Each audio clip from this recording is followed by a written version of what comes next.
어제 말씀을 다시 한번 생각해 보죠. 6월절을 다시 시작하려고 이제 히스기야가 노력하는 장면을 보게 됩니다. 왜 히스기야는 이 6월절을 위해서 이렇게 했었을까? 다름 아니라 한 절기의 부활이 아닌 바로 이것은 공동체의 회복을 의미하는 거였다. 그래서 자기들만 모이는 것도 아니고 남유대만 모이는 것도 아니고 북이스라엘까지 동참할 수 있도록 이제 편지를 들고 보발꾼을 보내게 되죠.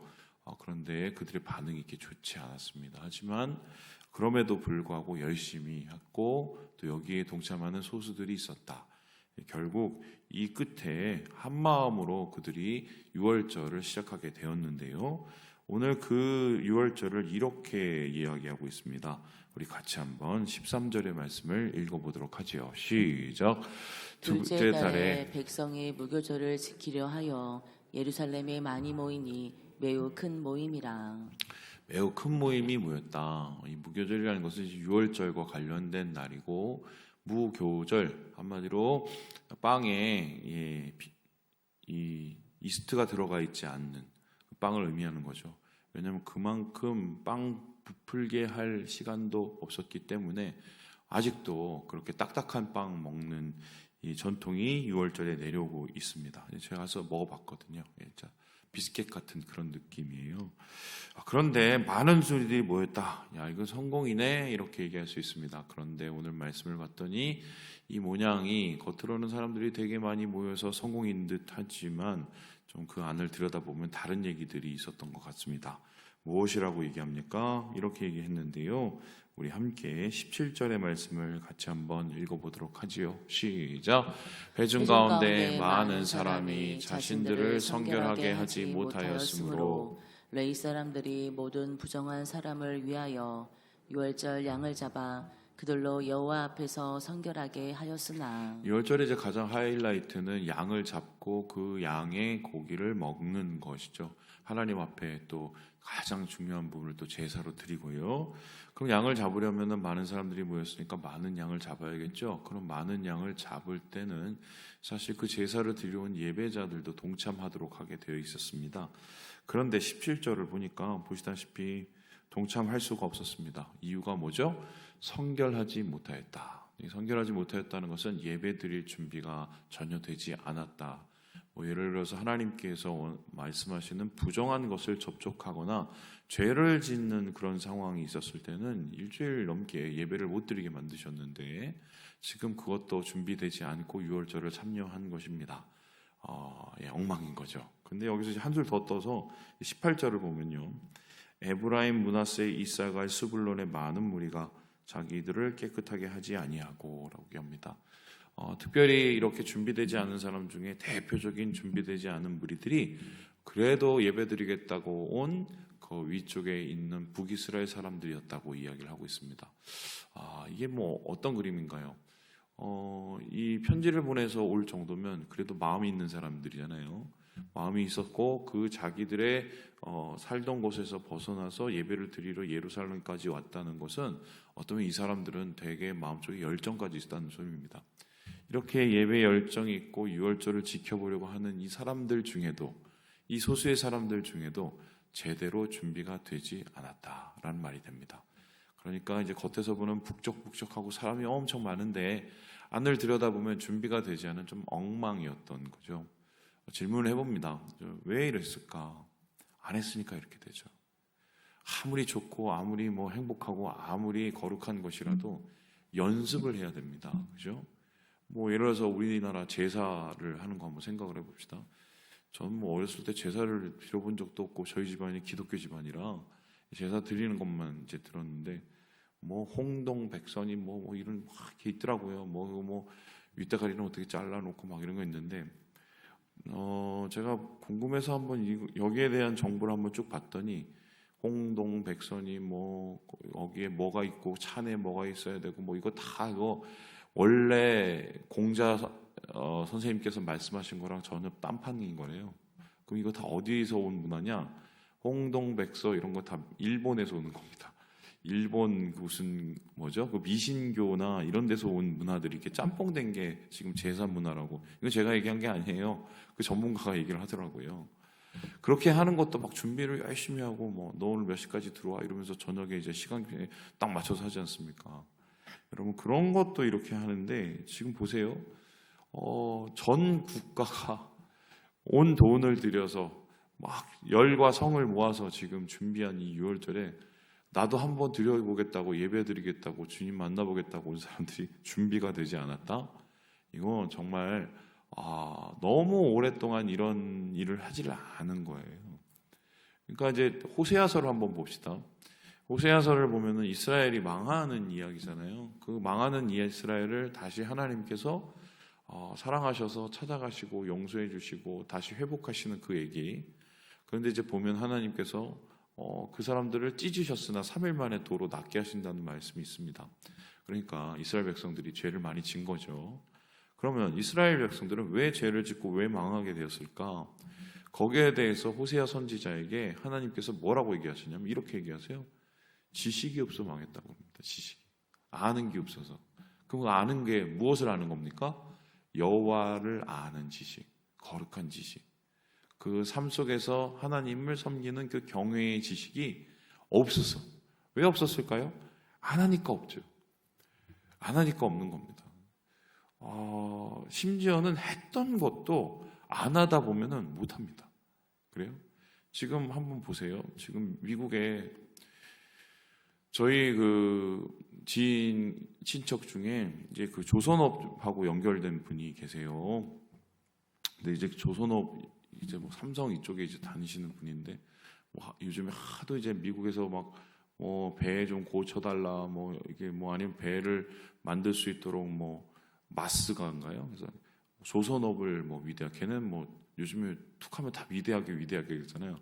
뭐 이렇게 얘기를 해서 뭐 미국이 정말 열심히 하려나 보다. 근데 이제 그분이 미국에 있는 조선업 공장하고 제휴를 하고 좀 해보려고 그 시찰을 나갔대요. 그래서 관찰을 나갔는데 지금 미국의 상황이 한때는 전 세계의 그 조선업을 뭐 혹은 철강업을 그냥 주름 잡고 심지어는 지금 뭐 그 항공모함 세계에서 갖고 있는 나라가 몇몇 안 되잖아요. 그것의 기술의 최첨단을 달렸던 그 미국이 제대로 된 배를 만들 수 있는 기술이 없어요. 지금 그 기술이 없냐? 기술을 가진 사람들이 다 죽었거나 아니면 그 기술이 전수가 안 된 거죠. 그리고 그 기술이 그럼 어려운 게 뭐가 어렵냐? 그 안에 들어가서 소위 말해서 이제 배를 만든다는 게 일종의 건물, 아파트를 이제 길게 옆으로 뉘어서 만드는 게 그게 조선업이라고 하더라고요. 일종의 건축하고 비슷하대요. 근데 그게 다 어떻게 연결이 되냐면 건축은 이제 시멘트로 되지만 이거는 다 땜질을 해야 되잖아요. 이게 땜빵을 하고 이렇게 해야 되는데 그 기술도 굉장히 실전적인 기술인데 그걸 가진 사람들이 그렇게 드물대요. 왜 그러냐? 안 해온 거예요. 힘드니까. 안 하니까 못 하는 거예요. 옛날에 그렇게 막 엄청난 큰 배를 만들던 그 나라도 안 하니까 하는 사람도 없고 어떻게 해야 될지도 모르는 사람. 그러니까 이제 한국 손에 지금 하는 거죠. 전 세계 배의 50%는 중국이 만들고 30%는 한국이 만들지 않습니까?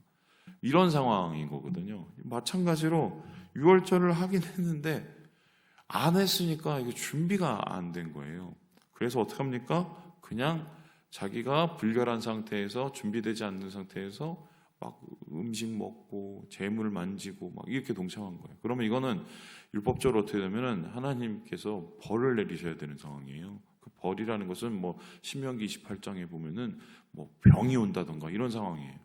그러니까 아마 이것을 주최했던 이 히스기야는 굉장히 좀 난감했겠죠. 거기에 대해서 어떻게 고민을 합니까? 하나님 앞에 이렇게 기도를 하는데요. 우리 함께 19절의 말씀을 같이 한번 읽어보도록 하겠습니다. 시작. 결심하고 하나님 곧 그의 조상들의 하나님 여호와를 구하는 사람은 누구든지 비록 성소의 결례대로 스스로 깨끗하게 못하였을지라도 사하옵소서 하였더니 하나님 좀 봐주세요 이렇게 한 거죠. 저희가 준비가 제대로 못했습니다. 그래도 저희가 이렇게 예배를 드리고 주님을 만나고 주님께 제사를 하려고 이렇게 온 무리들이니까 그 중심에 그래도 그거라도 좀 보시고 불쌍히 여겨 달라고 이렇게 하나님 앞에 구했더니 어떤 일이 나옵니까? 20절에 보니까 히스기야의 기도를 들으시고 백성을 어떻게 하셨어요? 고쳐주셨다. 어떻게 보면 지금 율법이 깨지고 유월절을 성대히 지키려고 했었으나 그 모습들이 엉망이었지만 그럼에도 불구하고 하나님 앞에 엎드릴 때 하나님 우리의 그래도 중심을 좀 보시고 여기에 그래도 하나님을 만나려는 그런 1%의 가능성을 보시고 주님 좀 우리에게 긍휼을 베풀어 달라고 요구했을 때 하나님께서 이 기도를 들어주셔서 이들 가운데 하나님의 기쁨을 주시는 거죠. 그리고는 어떻게 보면은 이제 제사장들, 레위 사람들이 이제 신이 나서 찬송과 예배와 제사가 일주일 동안 끊어지지 않고요. 그리고 이 제사의 제일 최종적이고 제일 행복한 제사인 화목제가 22절에 보니까 드려지고 이것을 통해서 이스라엘 가운데 예루살렘 가운데 하나님의 큰 은혜가 임했다. 이렇게 이야기를 하고 있습니다. 이야기는 또 여기서 끝나는 것 같지만 그렇지 않습니다. 우리 함께 23절의 말씀을 같이 한번 읽어보도록 하지요. 시작. 온 회중이 다시 7일을 지키기로 결의하고 이에 또 7일을 즐겁게 지켰더라. 7일을 지켰는데 사람들이 안 떠나는 거예요. 왜냐하면 하나님 앞에서 함께 모여서 예배하고 찬양하고 주님께 제사하는 이것에 그 기쁨을 맛본 거죠. 안 해봤는데 해보니까 너무 기쁜 거예요. 이 기쁨만보다는 세상의 기쁨은 아무것도 아닌 거예요. 그래서 사람들이 모여서 우리 더 하면 안 되냐고 얘기합니다. 그랬더니 히스기야가 그래 우리 그럼 7일을 더 하자. 그래서 7 플러스 7 해서 7 곱하기 해서 14일을 오버하죠. 오버하면서 사람들이 거기서 하나님을 예배하기 시작을 합니다. 그리고 히스기야는 아주 그 기쁜 마음으로 24절에 보니까 송아지 1000마리, 양 7000마리, 그냥 곡간을 다 풀어버렸어요. 풀어버리고 야, 뭐 이왕 이렇게 모인 거 하나님 앞에 우리 기쁘게 찬양하는 게 예배하는 게 이게 가장 중요한 거 아니겠냐. 그리고 회중에게 주고 사람들에게 그것에 동참하게 만들고요. 그랬더니 어떤 일이 일어납니까? 25절에 보니까 이스라엘 땅에서 온 나그네들, 유다에 사는 나그네들까지 함께 하나님 안에서 다 즐거워하는 단순히 예루살렘 사람들만이 아니고 단순히 유대인만이 아니고 그 땅에 있는 모든 사람들이 하나님의 기쁨에 동참하게 되는 이러한 모습을 보게 됩니다. 그래서 이러한 기쁜 6월절의 마지막 광경을 역대기 기자는 어떻게 기록을 하고 있는가? 우리 함께 26절의 말씀을 같이 한번 읽어보도록 하지요. 시작. 예루살렘에 큰 기쁨이 있었으니 이스라엘 왕 다윗의 아들 솔로몬 때로부터 이러한 기쁨이 예루살렘에 없었더라. 이게 굉장히 좀 심각한 얘기자 또 의미 있는 얘기입니다. 이 6월절의 기쁨이 얼마나 대단했느냐. 이 6월절을 회복했었을 때 공동체가 회복이 되고 공동체 안에 하나님의 임재가 회복이 되고 그 임재 가운데 큰 기쁨이 회복이 됐는데 그 기쁨을 따져봤더니 역대기 기자 생각에는 솔로몬 때 이후로는 이런 일이 없었던 것 같아 라고 얘기합니다. 솔로몬 때라는 것은 언젠가요? 처음으로 예루살렘 성전을 짓고 봉헌을 했을 때 이후로. 그럼 이 말은 다른 얘기냐 무슨 소리입니까? 그 이후에 제대로 6월절을 지켰던 적이 없다는 소리예요. 그래서 역대기 기자는 이렇게 기뻐하는 모습을 보면서 그 다음에 무슨 소리를 하냐면요. 27절에 보니까요. 레위 사람들, 제사장들이 축복을 하였다. 이렇게 얘기합니다. 그리고 그 축복이 하늘에 이르렀다. 이렇게 얘기합니다. 자, 그럼 오늘 말씀을 통해서 한번 전체적으로 정리를 해봅시다. 이 사람들이 부족한 사람들이에요. 예배를 드려왔는데 준비가 전혀 안 된 사람들. 하지만 하나님 앞에 히스기야가 간절히 구해서 그들의 마음을 보시고 용서해달라고 했더니 하나님께서 용서하게 하시고 그들이 다시 거룩하여져서 주님을 예배하게 되고 그리고 기쁨이 내리고 공동체가 회복되고 하나님의 축복이 회복되고 이 예배가 회복될 때 어떤 일이 일어나는지 히스기야를 통해서 우리는 전부 다 보게 되는 거죠.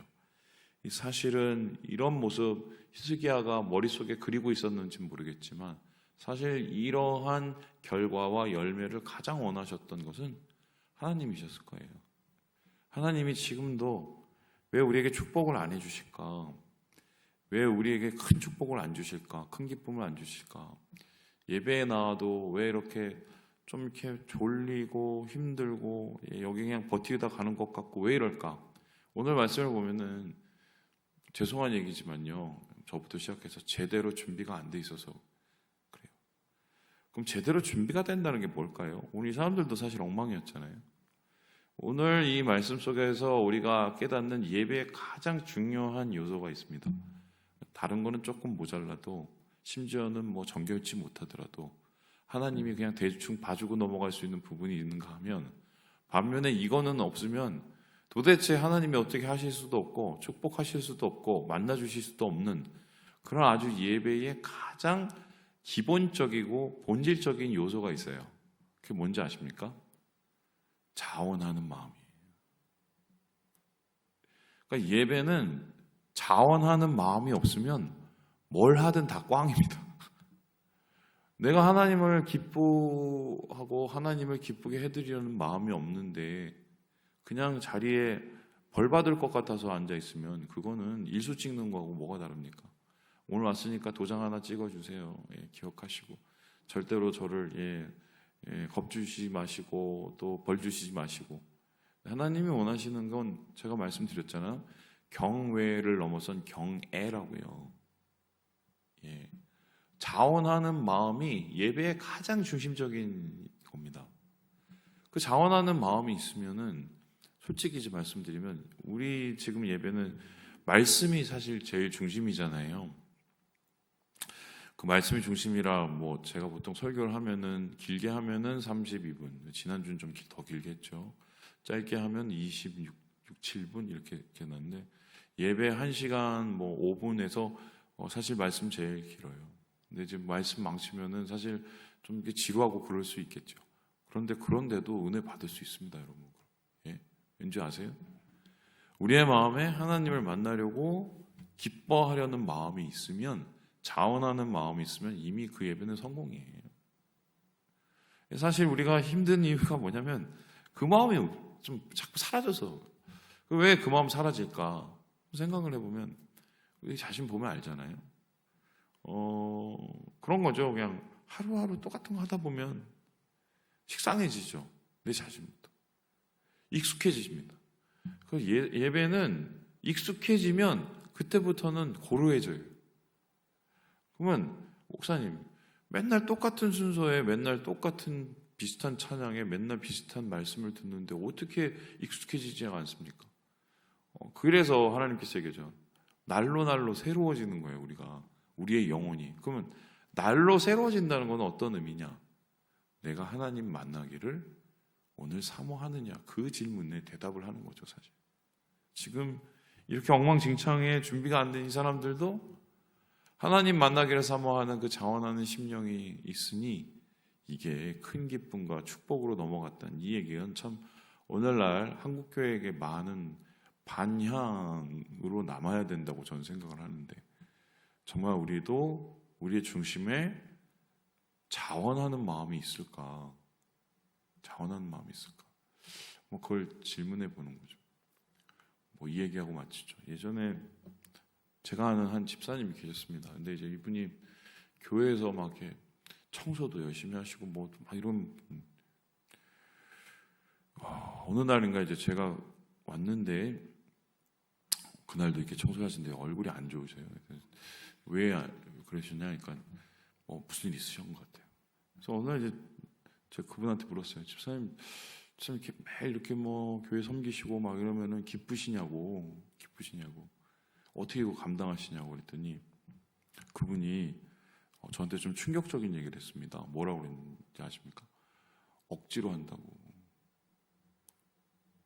그 말이 너무 슬펐어요. 왜 억지로 하냐고 그랬더니 할 사람이 없어서 억지로 한다고. 그래서 제가 그분이 진짜 기도 많이 했습니다. 아이고 죄송하기도 하고. 그래서 제가 그때 그 얘기를 했어요. 집사님 이거 정말 기뻐서 안 하면 이거 힘든 일인데요. 억지로 하니까 집사님 진짜 의지는 대단하신 분이라고. 하나님께서 뭐 불쌍히 여기실 것 같긴 하지만 은혜를 누리긴 좀 어려울걸요. 우리의 마음을 위해서 진짜 기도 많이 해야 돼요. 하나님께 자원하는 심령으로 감당할 수 있도록 거기에 기쁨이 임합니다. 예, 말씀을 마칩니다. 우리 사랑하는 여러분, 오늘 이 6월절 이 기쁨의 잔치를 우리가 바라보면서 내 안에도 우리 안에도 이러한 하나님의 크신 은혜와 축복이 임할 것을 우리 한동안 준비하고 기도하고 경험하는 우리 모두가 되기를 주님의 이름으로 축원합니다.